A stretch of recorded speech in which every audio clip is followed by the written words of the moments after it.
사도신경으로 신앙 고백 드림으로 새벽 예배 시작합니다. 전능하사 천지를 만드신 하나님 아버지를 내가 믿사오며 그 외아들 우리 주 예수 그리스도를 믿사오니 이는 성령으로 잉태하사 동정녀 마리아에게 나시고 본디오 빌라도에게 고난을 받으사 십자가에 못 박혀 죽으시고 장사한 지 사흘 만에 죽은 자 가운데서 다시 살아나시며 하늘에 오르사 전능하신 하나님 우편에 앉아 계시다가 저리로서 산자와 죽은 자를 심판하러 오시리라. 성령을 믿사오며 거룩한 공회와 성도가 서로 교통하는 것과 죄를 사하여 주시는 것과 몸이 다시 사는 것과 영원히 사는 것을 믿사옵나이다. 아멘. 이 아침에 우리에게 주시는 하나님의 말씀은 요한복음 1장 19절에서 28절 말씀까지입니다. 요한복음 1장 19절에서 28절 말씀까지 매일 성경 순서에 따라서 요한복음 말씀 함께 살펴보겠습니다. 우리 말씀 찾으셨으면 한 목소리로 같이 읽습니다. 유대인들이 예루살렘에서 제사장들과 레위인들을 요한에게 보내어 네가 누구냐 물을 때에 요한의 증언이 이러하니라. 요한이 드러내어 말하고 숨기지 아니하니 드러내어 하는 말이 나는 그리스도가 아니라 한데 또 묻되 그러면 누구냐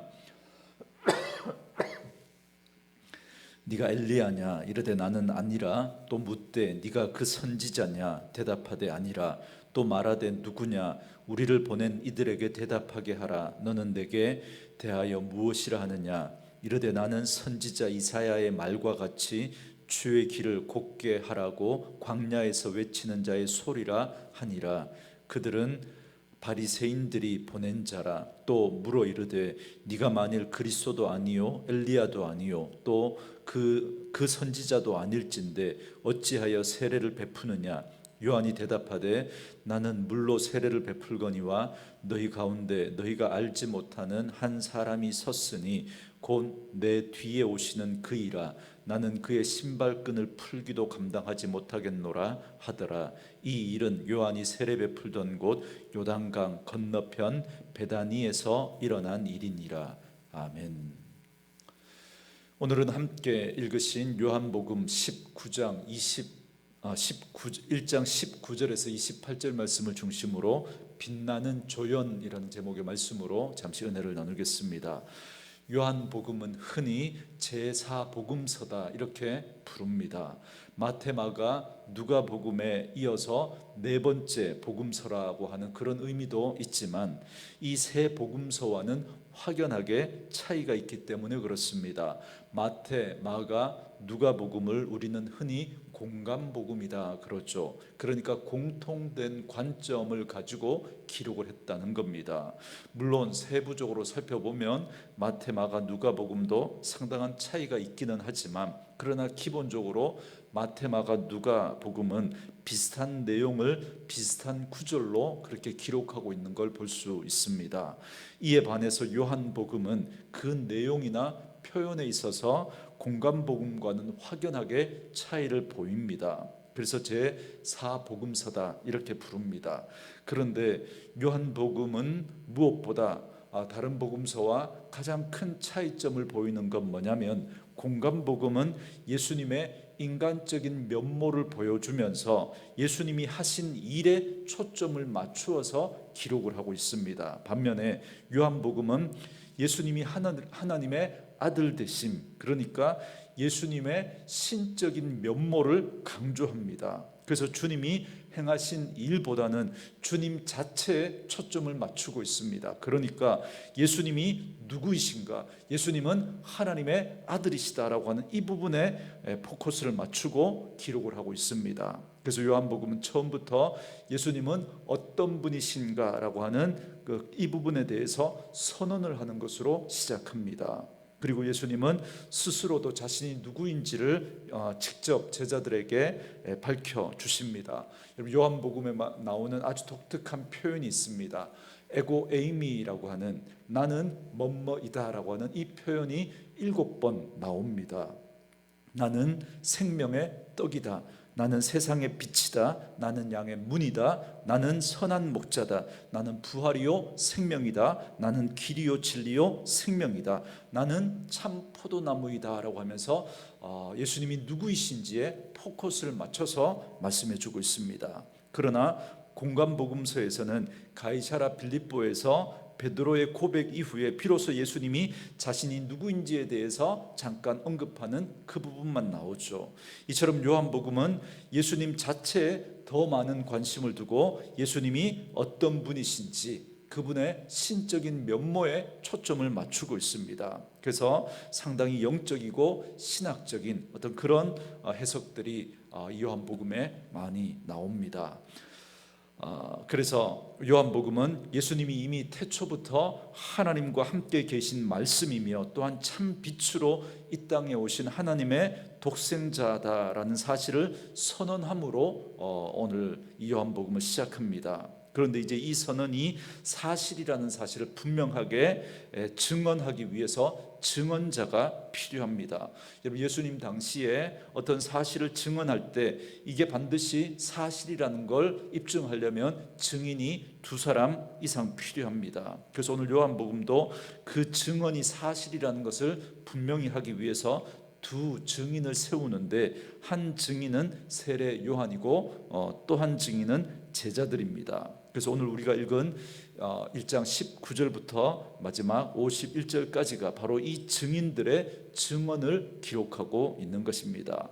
먼저 첫 번째 증인으로 세례 요한이 등장합니다. 세례 요한은 당시 유대인들이 존경하고 따랐던 인물입니다. 왜냐하면 말라기 이후에 400년 동안 하나님께서 어떤 선지자도 보내지 않으셨고 어떤 말씀도 주시지 않았기 때문에 당시 세례 요한의 등장과 함께 그가 전하는 메시지는 그 당시 사람들에게 막강한 영향력을 끼쳤습니다. 그는 예수님의 어머니 마리아와 친족간이었던 이 엘리세벳의 아들입니다. 그러니까 예수님과 세례 요한은 이종 사촌지간이었던 거죠. 그러나 오늘 본문 이전에 한 번도 이 2사람이 따로 만난 적은 없는 것 같습니다. 다만 누가복음에 보면 예수님을 잉태한 마리아가 엘리사벳을 만났을 때 그 어머니 복중에서 세례 요한이 뛰놀았다라고 하는 그런 기록만 나옵니다. 아무튼 예수님 당시 이스라엘 백성들은 세례 요한을 선지자로 알고 있었고 그를 따랐습니다. 그리고 그 가운데 어떤 이들은 혹시 그가 메시아가 아닐까, 혹시 그가 엘리야가 아닐까라고 그렇게 생각하는 사람들도 있었습니다. 왜냐하면 말라기 선지서에 보면 메시아가 오시기 전에 엘리야가 먼저 올 거다라고 4장 5절에서 말씀해 주고 있기 때문에 그렇습니다. 그래서 오늘 본문 19절에 보면 백성들 사이에 이런 소문들로 인해서 급기야 예루살렘에서 제사장들과 레위인들을 파견해서 이 세례 요한에 대해서 조사를 하는 그런 일까지 벌어지게 됩니다.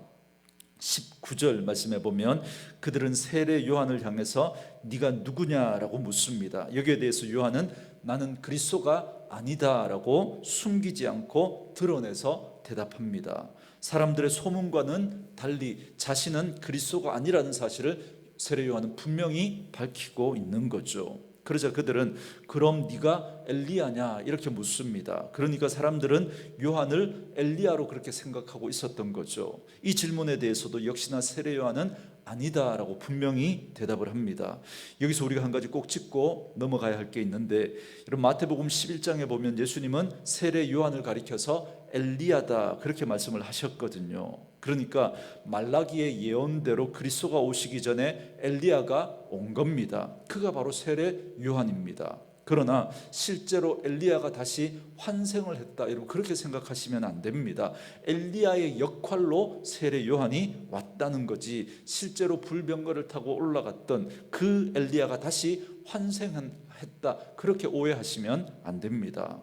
아무튼 엘리야도 아니라고 하니까 예루살렘에서 온 자들이 또다시 21절에 보면 그럼 네가 그 선지자냐 이렇게 묻습니다. 여러분 여기 보면 그냥 선지자가 아니라 정관사 더가 붙어 있죠. 그 선지자 그럽니다. 그러니까 이 말은 구약의 수많은 선지자들 중에 특별히 한 선지자를 지칭하는 겁니다.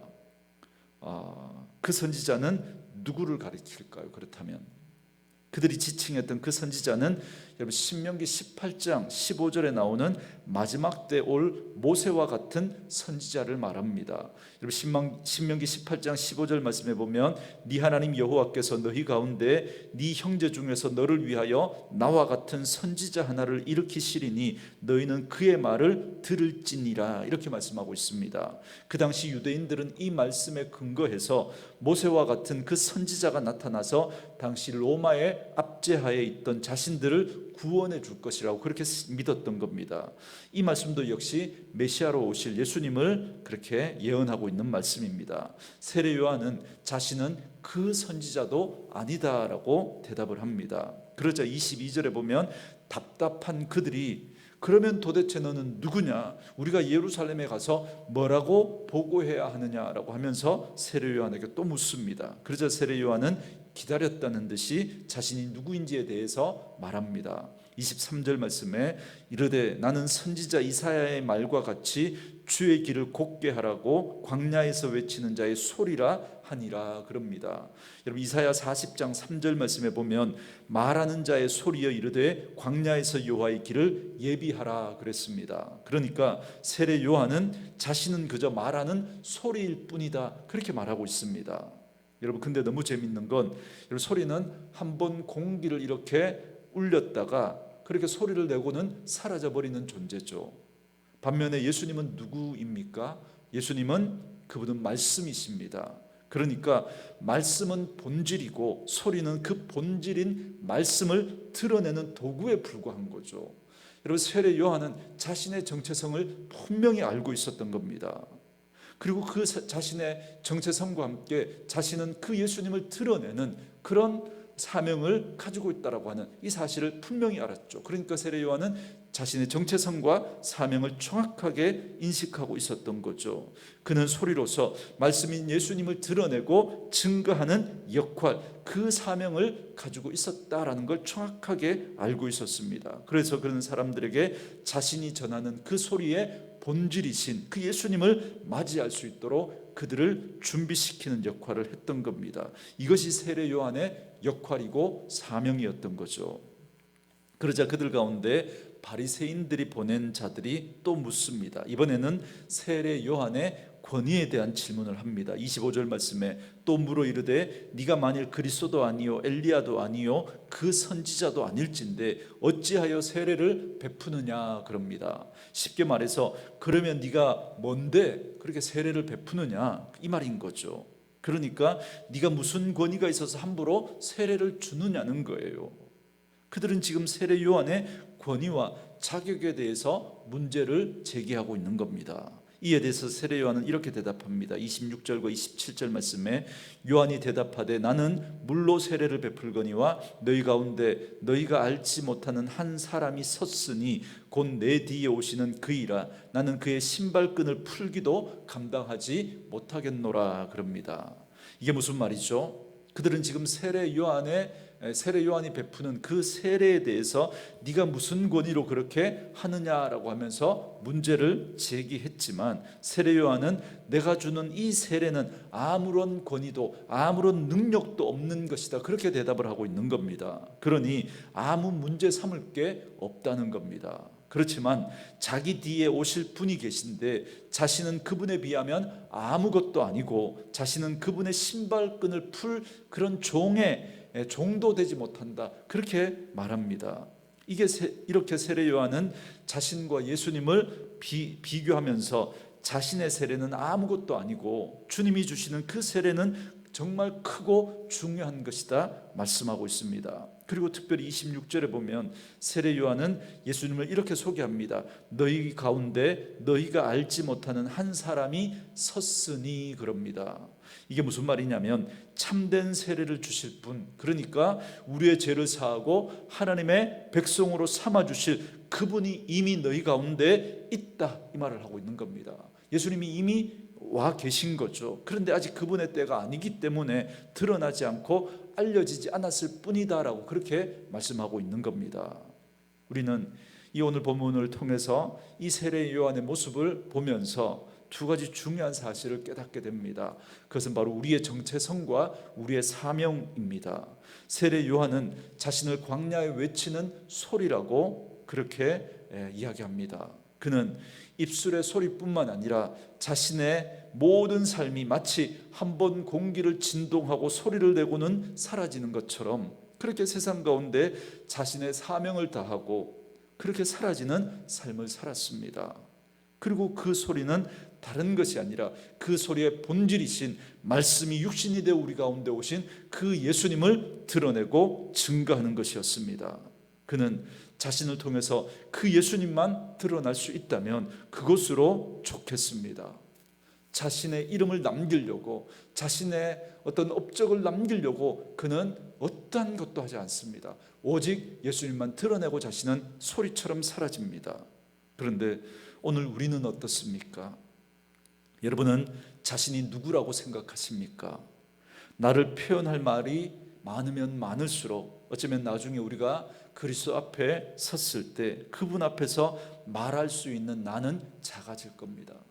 세상에서 여러 가지 타이틀과 세상에서 내가 얻은 그런 직책이나 세상에서 내가 가진 어떤 이룬 업적 등을 통해서 내가 만들어낸, 내가 얻어낸 그런 이름이 많으면 많을수록 어쩌면 여러분 하나님 앞에 섰을 때 그 주님 앞에서 나를 말할 그런 말은 오히려 작아질 수 있습니다.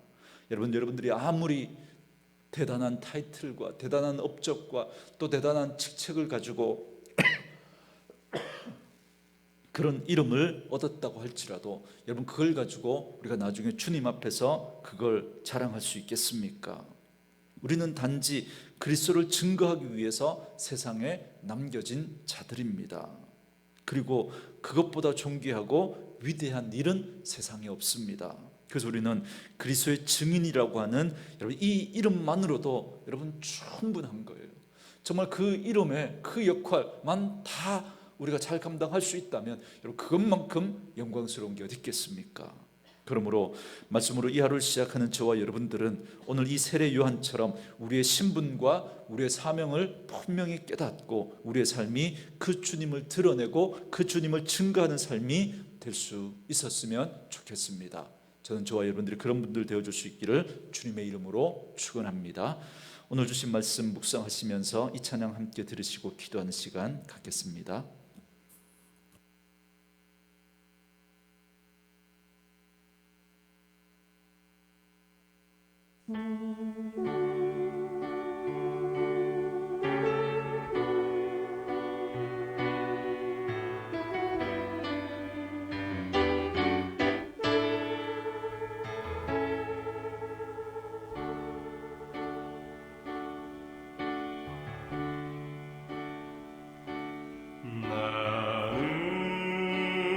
나는 소리여 빈들에서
소리